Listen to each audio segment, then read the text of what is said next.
हनूमानञ्जनासूनुः वायुपुत्रो महाबलः रामेष्ठः फल्गुणः सकः पिङ्गाक्षोमितविक्रमः उदधिक्रमणश्चैव सीता सन्देशहारकः लक्ष्मणप्राणदाता च दशग्रीवस्य दर्पः 12 नामानि कपीन्द्रस्य महात्मनः स्वापकाले प्रबोधे च यात्राकाले च यः पठेत् न भयम् विद्यते तस्य सर्वत्र विजयी भवेत्।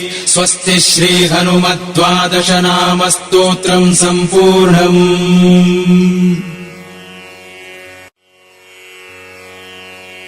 हनूमानञ्जनासूनुः वायुपुत्रो महाबलः रामेष्ठः फल्गुणः सकः पिङ्गाक्षोमितविक्रमः